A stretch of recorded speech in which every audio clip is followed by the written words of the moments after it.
Welcome back ناظرین. Break سے پہلے ہم نے یہ سوال کیا تھا کہ کیا جو سیاسی ٹیمپریچر ہے اس کو نیچے لانے کے لیے سیاسی جماعتیں اپنا کردار ادا کریں گی کہ نہیں کریں گی، یا it will be just a mud slinging show. Ali Zafar صاحب، آپ لوگوں کی پارلیمانی پارٹی کی ایک ملاقات ہوئی، یہ بھی ایک تجویز آئی کہ جی ایک کمیٹی بنائی جائے گی رانا ثناء اللہ کی سربراہی میں، اور وہ جائیں گے عمران خان صاحب کے جو اس وقت حالات ہیں جیل کے اندر اس کا جائزہ لینے. کیا یہ فیصلہ ہو گیا اور اس کمیٹی کا کون حصہ ہوگا؟ دیکھیں، فیصلہ کل جوائنٹ پارلیمنٹری کمیٹی کی میٹنگ ہوئی تھی اور یہ ایک تجویز آئی تھی. ان آفیشیل شاید ڈسکشن ہوئی ہے ہماری ایک سینیٹر کی رانا ثناء اللہ صاحب سے، کوئی آفیشیل نہیں ہے، لیکن یہ تجویز ہمیں اچھی لگی اور ہمارا خیال تھا کہ ہم ایک کمیٹی پروپوز کرتے ہیں، کیونکہ ہر پارلیمنٹیرین کا یہ رائٹ ہے، یہ حق ہے، ہمارا پریویلیج ہے، ہمیں آئین اجازت دیتا ہے اور ہمارے رولز اجازت دیتے ہیں کہ ہم پریزن کنڈیشنز کو دیکھ سکیں کسی بھی پرزنر کی. تو ہم نے ایک تجویز دی ہے، سینٹ چیئرمین کو بھی میں خط لکھ رہا ہوں، اور پارلیمنٹری لیڈر جو ہمارے نیشنل اسمبلی میں ہیں وہ اسپیکر کو خط لکھیں گے اور اس میں یہ سجیسٹ کریں گے کہ ہم ایک کمیٹی بناتے ہیں، پارلیمنٹری کمیٹی، جو کہ جا کے عمران خان صاحب کی بھی اور بشرا بی بی کی جو فیسلٹیز ہیں، کیا وہ قانون، آئین اور جیل مینیول کے مطابق ہیں کہ نہیں، ان فیسلٹیز کا جائزہ لے کے تو ایک رپورٹ تیار کریں. تو یہ کمیٹی کا ایک پازیٹیو ہم نے ایک پیغام بھیجنا ہے، اور مجھے امید ہے کہ جو انآفیشیل رانا ثناء اللہ صاحب نے بات کی، یا جو حکومت کی طرف سے ایک انآفیشیل جو ہمیں آیا ہے رسپانس، تو ایک پازیٹیو آفیشیل رسپانس آئے گا اور ہم یہ اس طرح کی فیسلٹی کر سکیں گے ارینج، جہاں کمیٹی، پارلیمنٹری کمیٹی جا کے وزٹ کرے. اچھا علی ظفر صاحب، عطاء اللہ طاہر صاحب انفارمیشن منسٹر، انہوں نے کہا ہے کہ جی ہم بات چیت کرنے کو تیار ہیں،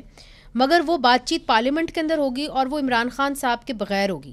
تو اس کی اجازت کیا عمران خان صاحب آپ کو دیں گے؟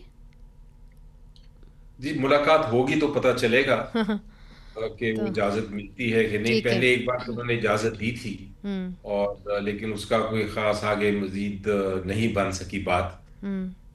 ہو سکتا ہے وہ دے دیں. انہوں نے پہلے ایک بار، آپ کو یاد ہے، جب 90 دن کا الیکشن کا ایشو بنا ہوا تھا، تب بھی انہوں نے اجازت دی تھی.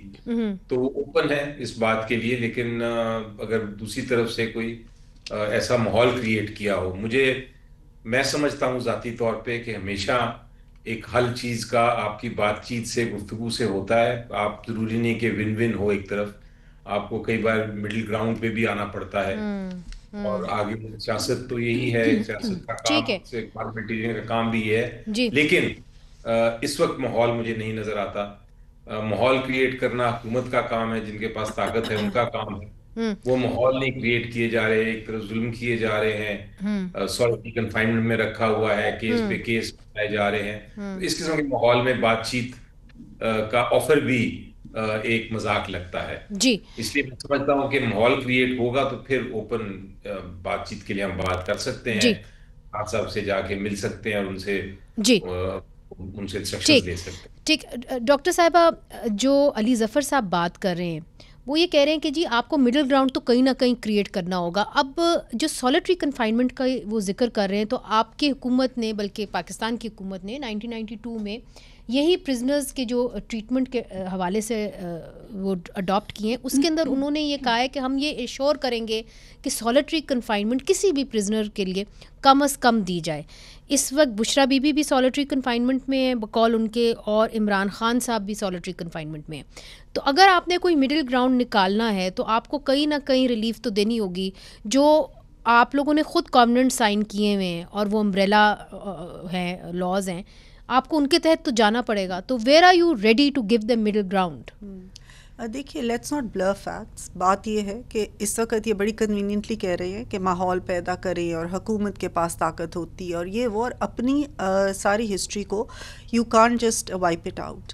حکومت نے بہت دفعہ حالات پیدا کیے، بہت دفعہ ان کو آفر کی، بہت دفعہ prime minister in fact went up to the opposition benches and said کہ آپ اسپیکر کے کمرے میں آ جائیں جہاں آپ کہیں گے. This is a very recent one out of many offers which was made to them. انہوں نے ہر دفعہ کہا کہ ہم پولیٹیکل فورسز سے بات نہیں کرنا چاہتے, ہم صرف اور صرف اسٹیبلشمنٹ سے بات کرنا چاہتے ہیں. اسپیکر صاحب نے پہلے بھی یہ انیشیٹو لیا, انہوں نے 2 سٹنگز پہ یہ بیٹھے, تیسری پہ یہ بھاگ گئے, بیکاز ان کو خود یہ پتہ نہیں ہوتا, اور جو سابقہ چیئرمین ہیں ان کے, وہ کسی کو ٹرسٹ نہیں کرتے. جب اور اس کی وجہ سے ہمارے اور ان کے درمیان بھی ایک ٹرسٹ ڈیفیسٹ پیدا ہو گیا ہوا ہے. یہ جو اس وقت بیٹھ کے باتیں کر رہے ہیں کہ ایسا ہو جائے گا یہ وہ, وی ڈونٹ بلیو کہ اگر یہ والا ایک پروپوزل جائے گا عمران خان کو تو کیا وہ اس کو مانیں گے یا نہیں مانیں گے. نہیں, مگر رانا ثناء اللہ صاحب نے پیشکش کی ہے نا کہ جی آپ کمیٹی بنائیں, ان کی سربراہی میں کیا وہ مانیں گے؟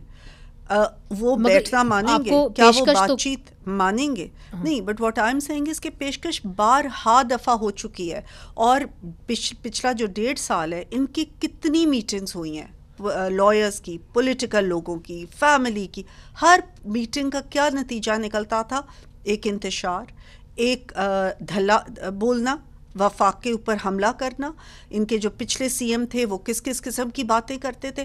ہر دفعہ ایک نیا آ جاتا تھا ہمارے پاس آپشن, کیا اب ہم یہ کر رہے ہیں, اب ہمارا آخری یہ فیصلہ ہو گیا, اب ہمارا آخری وار ہوگا. دیکھیے جو بھی ہے اس کے اپنے فنڈامنٹل رائٹس تو ہے نا, اس نے اپنے رائٹ ٹو موومنٹ کھویا ہے, مگر اس نے اپنی بات کرنے کا حق تو نہیں کھویا.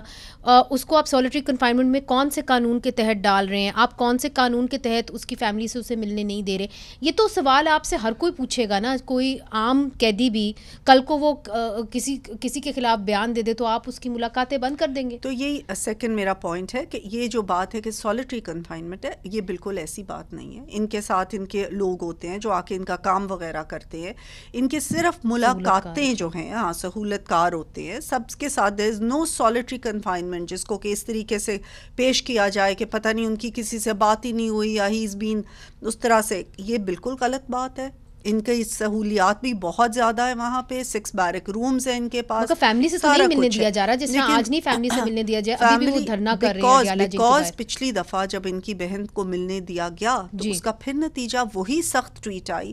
انہوں نے جا کے بھارتی میڈیا کو انہوں نے جو ہے انٹرویوز کیے. وہ پھر بھی آپ ان کا حق تو نہیں چھین سکتے اپنی فیملی سے ملنے کے, مطلب کس قانون کے تحت حق چھین رہے ہیں؟ ایون دو ہم نے کووننٹ سائن کی اور سب کچھ کیا ہے, لیکن جہاں پہ پاکستان کے استحکام کا تعلق آ جاتا ہے, جہاں پہ پاکستان کے خلاف ان کا بیانیہ آ جاتا ہے, and I believe and I feel کہ جو اگر ہماری فوج کے خلاف بیانیہ ہے تو وہ اپنی ریاست کے خلاف بیانیہ ہے, پاکستان کے خلاف بیانیہ, اور اپنے ملک کی جڑیں کھوکھلے کرنے والی یہ بات ہے کہ اگر ایک آپ دشمنوں سے سراؤنڈڈ بیٹھے ہیں, آپ کے ملک کے اندر دہشت گردی اس قدر پھیل رہی ہے, اور وہ لوگ جو آپ کی حفاظت کے ضامن ہیں, آپ ان کے خلاف ہی دن رات ایک بیانیہ بنا رہے ہیں, دن رات ایک نیریٹو کر رہے ہیں. آپ پولیٹیکل فورسز سے بات کریں, آپ اپنی پولیٹیکل سپیس بنائیں.